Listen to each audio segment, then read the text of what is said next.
Sydney man Jan Pahali has been confirmed as the first Australian victim of the devastating Turkey-Syria earthquakes.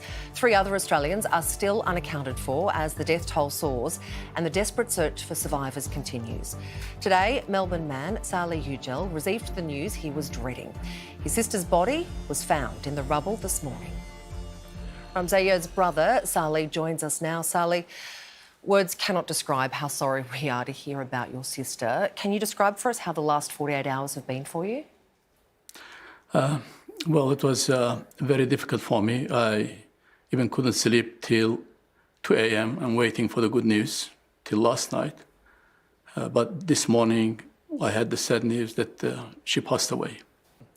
My wife received a call and then she woke me up and told me the sad news. It was like, still we were hoping, that she could be survived, but rescue teams arrived 70 hours almost after the earthquake, but she couldn't make it. Can you speak to us a little bit about what your sister was like? Well, she was so generous, and she was my beloved, and she would call me so often. From Turkey, we would talk to each other. She was very kind and very pious and very compassionate.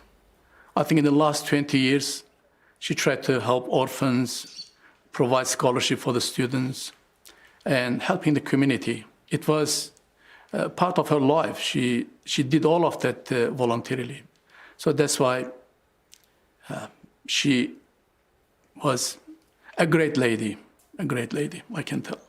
Oh, Salih, what an amazing woman, what an astonishing loss. I'm so sorry. Do you have any other family still missing? Yes, my cousin and his family is underneath the rubbles. My brother's wife family, I just talked to her 10 minutes ago. Almost 15 people from her family, they passed away. She just got news today. Just in the city, my city that I was born, yesterday they buried around 2,000, the news that I got it today. But official figure looks like not like that. But that disaster never happened in the Turkish history like that. Salih, obviously we've seen the devastating images, but what are you hearing about how bad things are over there? Well, I think still we don't know what happened in the villages, in the small towns. Only we could see what happened in the major cities, which is around 10 cities. But the news from small towns and villages are also not good, and it's terrible, and people are really devastating and needs help. They need tents, they need medicine, they need food, and so on.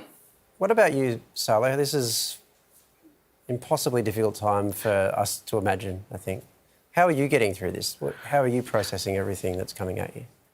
Well, the day I received the sad news, which was on late Monday evening, next day I was going to teach. I thought that should I or shouldn't, but then I decided to do it because I am educating the chaplains who are going to help the people in the difficult times. And so I did not cancel my class. I attended and I did my teaching yesterday, also part of today as well. That was something that, like a therapy for me, when I was with them and their help and their, messages and their prayer, all of that really was very, very helpful for me. Salih, you are an incredible man. Our thoughts are certainly with you at this terrible time. Thank you so much for speaking with us tonight. We appreciate it. Thank you for having me.